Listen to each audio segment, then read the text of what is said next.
Tere õhtust! Arvutitark kutsub teid taas ringkäigule infotehnoloogia maailma ja arvutitarga koha on sisse võtnud stuudios Tõnis Lind. Tere, Tõnis! Tere! Täna on meil plaanis ära käia helistuudios, et vaadata, kuidas selles valdkonnas arvutid kasutust leiavad. Ja Tõnisel on plaanis valmis ehitada vesijahuti. Täpsemalt siis vesijahutusega arvuti, aga valmis ma kardan, et me seda veel ei jõua. Lisaks sellele vaatame iPhone'i äppi ja huvitavat painduva monitoriga ekraani. Huvitavat teemat leiab ka fotonduse vallast. Meie tutvustame täna võimalusi, kuidas fotosid välja printida, ehk siis erinevaid võimalusi. Aga nagu ma aru saan, kõigepealt visiit helistuudiosse.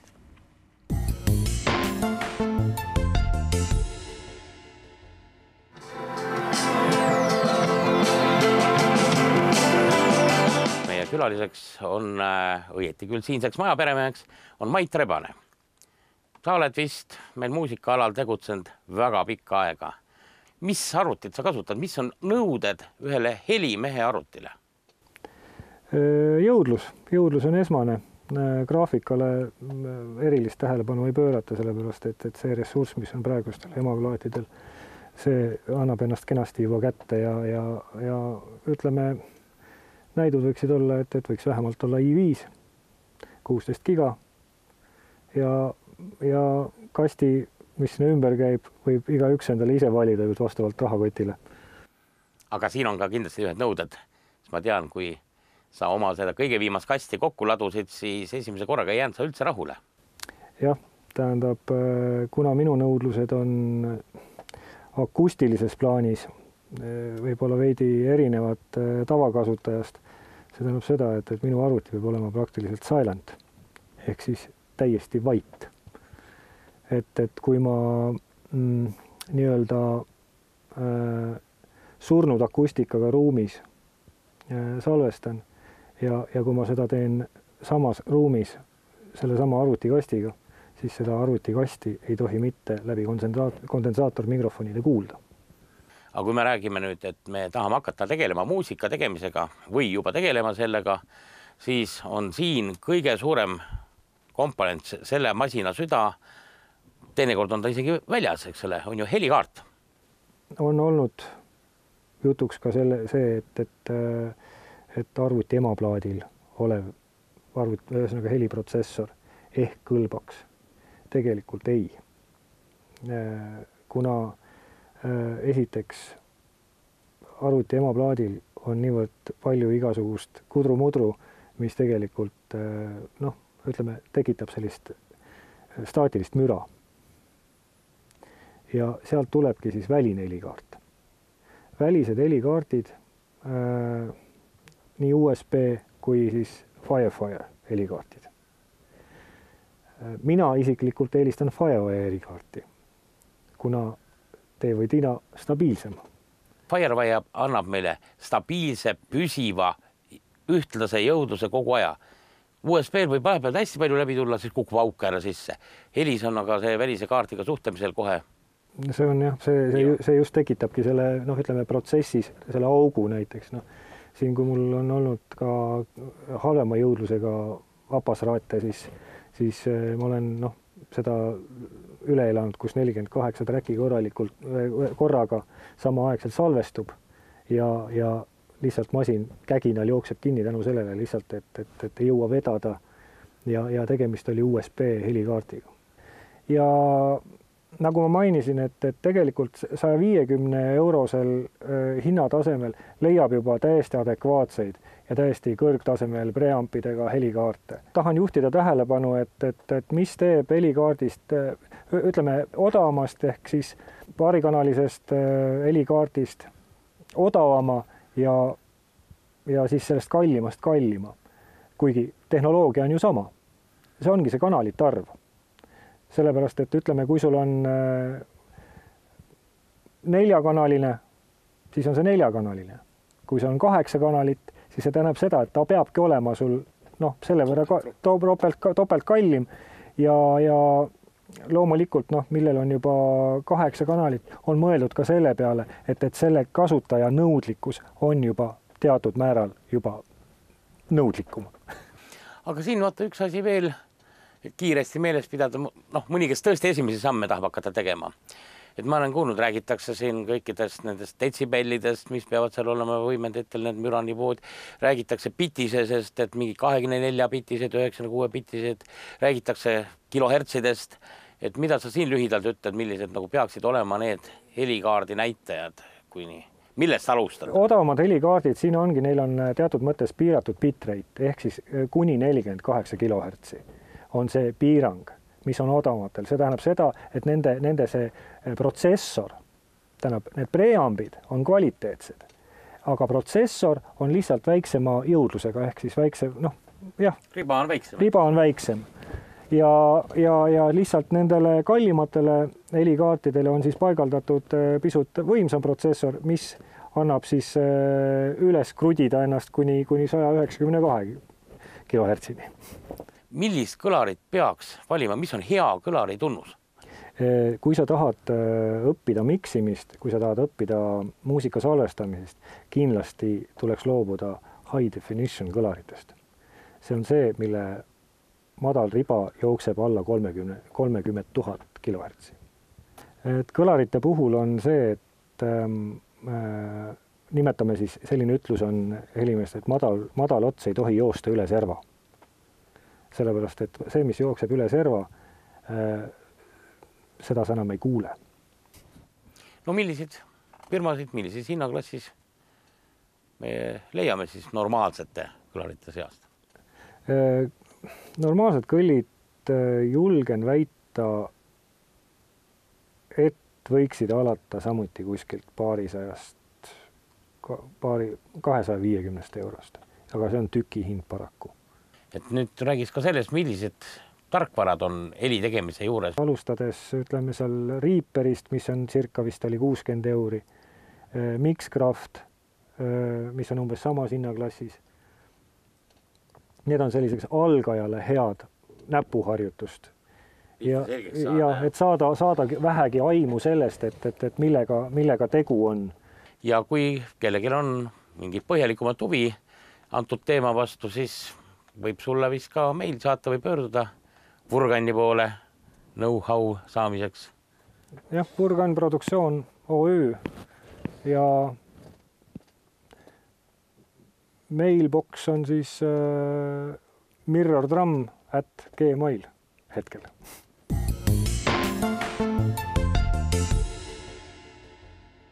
Nagu kõik arvutitargad teavad, vajavad eriti võimsad arvutid vesijahutit. Miks? Seda seletab kohe Tõnis ja Tõnis, nagu ma aru sain, on sul kavas ka see vesijahuti täna valmis ehitada või vähemalt alustada ehitamist? Kindlasti alustame selle ehitamist.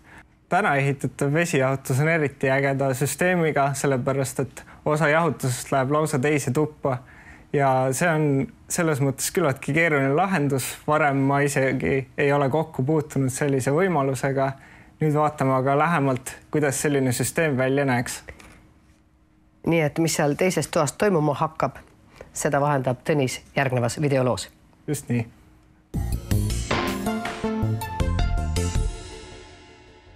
Seekord vaatame, kuidas ehitada vesijahutust. Hetkel on meil tegu suhteliselt keerulise lahendusega, kuna siin läheb vesijahutus suures osas väljapoole korpust ja lausa teise tuppa. Meilt ostis klient endale arvuti ja arvas, et see võib osutuda veidi liiga mürarikkaks, nii et tellis meilt ka vesijahutuslahenduse ja nüüd vaatame, kuidas seda ehitada. Vaatame lähemalt vesijahutuse erinevaid komponente ja põhiliseks siis süsteemi südameks ilmselt on pump ja pumba eesmärk on siis vesijahutusvedelikku ringi liigutada ja jahutada kogu vesijahutuse süsteemi. Järgmiseks komponendiks vesijahutuses on radiaator. Radiaator eemaldab vesijahutusvedelikust soojust ja hajutab seda õhku ja selleks loomulikult kasutame lisaks ka ventilaatoreid, aga saab ka passiivjahutusega teha, kus siis ainult radikas iseseisvalt hajutab soojust. Ja tegu on nüüd hästi suure radiaatoriga, mis korpusesse sisse ära ei mahu, aga kuna see läheb teise tuppa, ei ole see probleemiks. Nüüd, et meie komponentidelt soojust kätte saada, selleks on meil siis eraldiseisev protsessori veeblokk, mis siis jahutab protsessorit, viies läbi kitsaste vaskkanalite suures koguses vedelikku, mis siis omastab soojuse protsessorilt ja hajutab selle siis radiaatoris ära. Ja teine on meil graafikakaardi vesijahutus, mis siis teeb sama asja graafikakaardiga, kuna graafikakaart on palju soojem asi, siis on ka siin plokk palju suurem. Ja lisaks sellele on meil siis vaja loomulikult voolikut ja siis kinnitusi, mis vooliku ühendamiseks vajalikud on. Ja viimase asjana jääb meil loomulikult vedelik. Hetkel ilmselt läheb kasutusse mõni liiter. Vedeliku puhul peaks nagu jälgima, et kraaniveega on selline oht, et kraanivesi hakkab tekitama katlakivi, mis jääb peenetes vesijahutustoru kanalitesse kinni ja tekitab probleeme. Sellepärast on spetsiaalvedelikud, mis siis ühtlasi ka on korrosioonikaitsega. Ja et vedelik õiges koguses ja tasakaalus oleks süsteemis, on ka reservuaar, kuhu siis mahub lisavedelikku ja kui on osaliselt vedelik ära aurunud, siis on seda näha ja võimalik juurde kallata. Nüüd, kus meil on kõik valmis vesijahutuse ehitamiseks, esimese asjana, kuna tegu on valmis arvutiga, peame natuke lammutama ja sellepärast oleme selle arvuti ette võtnud, et saaksime vahetada ära protsessori jahuti ja graafikakaardi jahutuse. Vesijahutuse paigaldamisel kindlasti jälgige juhendeid, isegi spetsialistid ei tea alati kõike ette ja kontrollige järgi, mida te teete. Ja meil on nüüd juba backplate paigaldatud, nüüd on vaja siis proseplokk paigaldada. Selleks alt poolt kindlasti eemaldada vahekile ja eelnevalt tuleks siis veel paigaldada termopasta. Enne protsessori jahuti paigaldamist tuleks ka panna protsessori peale termopastat ja seda ei tohi kindlasti panna liiga palju. Meie siin hetkel kasutame Noctua pastat, kuigi ka Coolants on kaasa pannud oma poolt pasta, siis eelistame seda. Ja Inteli protsessorile rohkem pastat eriti panna ei tohiks. Nüüd siis protsessori jahuti paigaldus. Suhteliselt lihtne ehitus ja hea paigaldada, aga kindlasti järgida siis juhendit.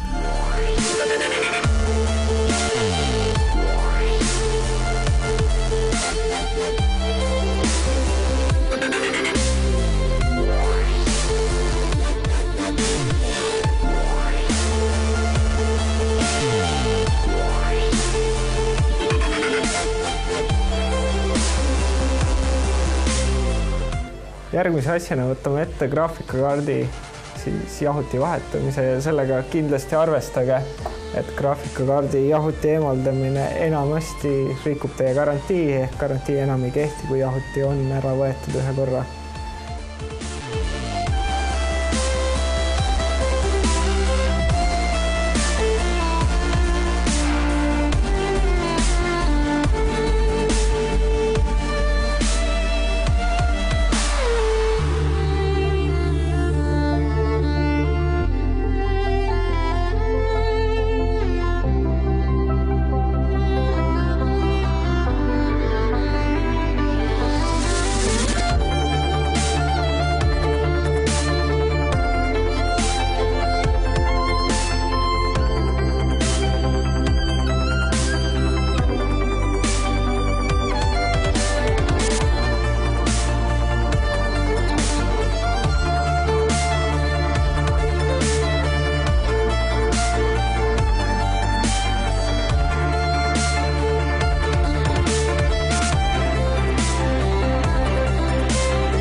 graafikakaardi jahuti on meil nüüd paigaldatud.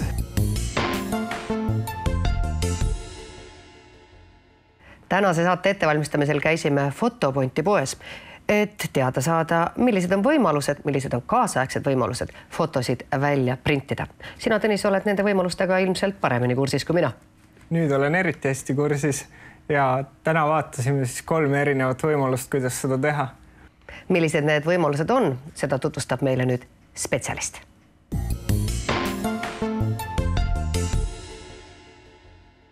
Fotopoint on Eesti vanim fototarvete poodide kett, mille esindused asuvad Tallinnas ja Tartus. Vajaliku kaamera, tarviku või teenuse leiab siit igaüks. Nii algaja fotograafia huviline kui ka juba kogenud professionaal.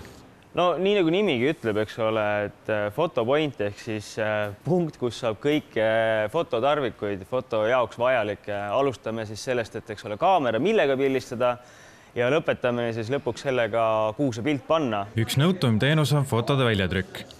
Millist varianti valida, selle kohta saab Fotopointi esindustest soovitusi ning nõuandeid. Kõige esimene klassikaline on loomulikult foto lasta fotopaberile ja albumisse panna või siis raami sisse panna. Aga sellised ilusamad pildid, üksikumad, mida tahaks nagu esitleda, eks ole, siis külalistele, perekonnale või kas või kingituseks teha, neid on võimalik lasta väga erinevatele materjalidele, mis on juba oluliselt esinduslikumad. Suurte piltide eksponeerimisel soovitatakse tänapäeval soodsat ja head tulemust tagavat kapa vahtplaati.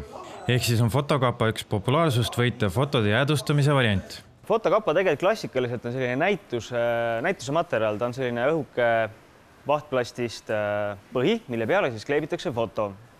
Foto printakse välja fotopaberile ja hästi kõrgekvaliteediliselt. Ja fotokapa eelised on esiteks see, et ta on soodne, ta näeb väga esinduslik välja ja seda võib tõesti igale poole panna, ta sobib absoluutselt igasugusesse interjööri, et tal ei ole nagu piiranguid kasutamise suhtes. No fotokappa saab olla päris suur, kõige suurem vist, mis meil siin on kas 1,20 meetrit äkki on võimalik tellida pikema küljega, aga klassikaline on ilmselt A3 ehk siis 30x45 või siis näiteks siin suurem, see peaks nüüd olema 60x90 mõõdus. Et kuna tegemist on sellise vahtplastiga, siis ta tegelikult ei taha väga lööke saada. Kuni A3-ni ehk siis ütleme 30x45 sentimeetrit on täiesti ideaalne seda lasta ka ilma raamita, sobib ilusti ja kui juba suuremaks läheb, siis on 2 asja. Esiteks ta on suur, kui ta kukub, siis ta saab viga ja teiseks on suured vahtplastid kipuvad ajapikku natukene kumeraks tõmbama ja selles suhtes on mõistlik neile tõesti alumiiniumist raami ümber panna ja sellega lisada ka veel rohkem esinduslikkust tegelikult. Mul on siin tegelikult lausa 2 varianti näidata teile.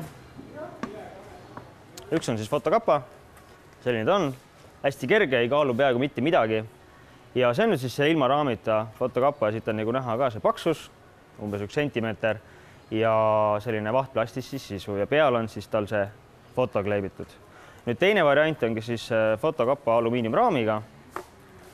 Alumiiniumraam on selline suhteliselt madala profiiliga, et ta ei ole selline suur ja kolakas, eks ole, ja ega ta kaalust ka oluliselt juurde ei anna, aga eeliseks ongi siis see, et on nurgad kaitstud ja ta hoiab selle foto nagu pika peale sirge. Ja alumiiniumraami on võimalik veel 2 värvi, eks ole, on musta värvi ja on hõbedast värvi, et vastavalt, mis pildile sobib. Variante fotode meeldejäävaks ja muljetavaldavaks esitlemiseks on teisigi. Fotopointi poodidest võib tellida endale ka pildi fotolõuendil, mis samuti üha rohkem kasutust leiab. Et fotolõuend on siis nagu järgmine selline toode, mis on võib-olla selline isegi eksklusiivsem, eks ole, kui on fotokapa. Ja meil on siin ka üks näidis olemas. Et fotolõuend, lõuend nagu ikka, lõuend, mille peale maalitakse, tegemist on siis kangaga, mille peale trükitakse foto. Antud juhul on meil siis ilusti siia selle peale pandud. Ja siin on tõesti see, ma keeran korraks selle teistpidi. See on nagu näha, et tegelikult see kangas tõmmatakse sellisele puidust raamile, liimpuidust raami peale. Ja siin on tõesti võimalik teha niiviisi, et pilt kas jookseb siis üle serva, kui raami panda. On võimalik ka tellida tegelikult sellist, kus pilt läheb siis täpselt servast servani, et see on täpselt kliendi enda soov, kuidas ta nagu soovib seda pilti teha. Aga miks üldse teha fotolõuendile? Esiteks sellepärast, et paberile üldjuhul me ei teegi nii suuri fotosid. Teiseks sellepärast, et fotolõuend on ilus näitamiseks ja ta on valmis produkt. Näiteks kui paberfotode puhul peame mõtlema raamimise peale või raami peale, siis fotolõuend on raamile tõmmatud ja ta saab kohe seina riputada. peale selle on ta ilus eksklusiivne, ta on vastupidav, aastaid kestev, lausa põlvkondi kestev, nii et lausa perekonna reliikviaks. Ja lisaks sellele me võime sellist lõuendit ka ju väga edukalt kinkida sõpradele, tuttavatele. Kui juba erinevate fotoesitamisvariante kliendile tutvustada, siis ei saa mööda minna ka kõrgkvaliteedilist pilti tagavast fotoakrüülist. Akrüülklaasil eksponeeritav foto toob selgelt esile pildi värvid ning sellel on mõjuv ruumiline efekt. Jah, kaks sellist, seda nimetatakse fotoakrüüliks, ehk siis tegemist on justkui klaasiga. Ta ei ole nüüd tegelikult klaas, vaid ta on selline, rahvakeeli öeldakse selle kohta pleksiklaas. Et kes võib-olla mäletab, siis tavaliselt pleksiklaas oli selline tuhm ja kole, aga antud juhul fotoakrüül selles suhtes on ikkagi äärmiselt suure läbipaistvusvõimega. Et kui me vaatame selle paksuse, siis tegelikult kui siit otsast läbi vaadata, siis näeb täiesti läbi. Et see konkreetne ongi selline laua peale panemiseks mõeldud. Kas siis kontorisse näiteks, koju saab siia foto taha panna, foto pannakse siia taha ja selle saab endale ilusti laua peale panna. Kelle iganes pilt, perekonnapilt, sõbrapilt. Ja teine variant on siis selline seinale kinnitatav fotoakrüül, see on nüüd õhem ja tal on kaasas komplektis kohe sellised seinale kinnitamise kruvid ka, et need on ka siis hõbedast ja musta värvi. Ja sellega näiteks üks hästi hea idee on sellisega veel teha, kui siia taha veel valgus panna, kas LED-valgus, siis see valgus kumab siit pildilt läbi ja annab sellele pildile veel täiesti erilise mõõte.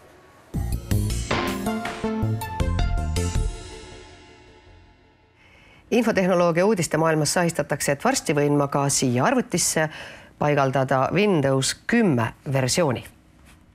Mida sina sellest tead?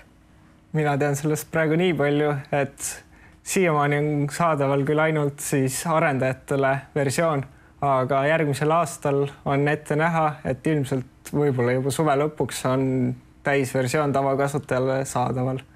Nii et see arvuti siin peab veel peaaegu aastake ootama. Aga millised on need Windows 10 uuendused? See on ju juba teada.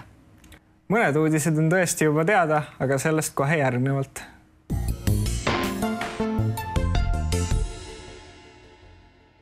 Microsoft tutvustas eelmise nädala lõpus tarkvara arendajatele oma uut operatsioonisüsteemi Windows 10. Olulisemate uuenduste seas on kõige märkimisväärsemad muudatused töölaua välimuses. Tagasi on toodud Windows 7 tüüpi startmenüü uuel kujul, sulandades kokku kahe eelneva versiooni lahendused üheks terviklikuks startmenüüks. Uuenduslik element on Task View, mis võimaldab näha korraga kõiki avatud rakendusi ning veelgi on lisatud parandatud tugi klaviatuuri ja puutetundliku seadme vahel lülitamiseks, näiteks sülearvutil, millel on puuteekraan.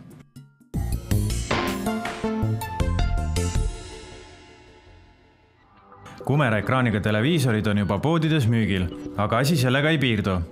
LG näitas oma laboris juba monitori, mis paindub nagu paber. Hetkel on tegu 18-tollise OLED-ekraaniga, mille võib rulli keerata nagu plakati.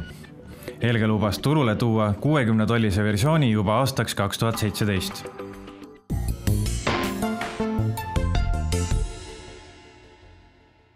Microsoft töötab välja läbipaistvat painduvat kile, mis annab arvutile edasi oma täpse kuju. Võib tunduda täiesti mõttetu leiutisena, aga tulevikus võite FlexSense kile kasutusel näha koos painduva ekraaniga kui ka tavapäraste arvutite lisana.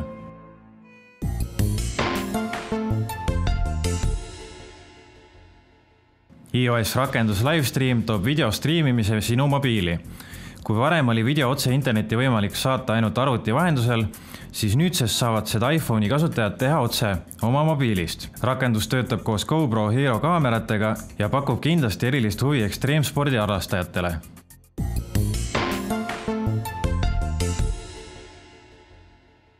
Mängusõbraks on nüüd lihtne hakata. Elion on arendamas nuti-TV keskkonda mängude teenust, mille kasutamiseks ei vaja sa muud kui telekat, Elioni digiboksi ja mängupulti. Teenus hetkel veel saadaval ei ole, aga kui asja vastu on huvi, siis Elion ootab tarbijate tagasisidet.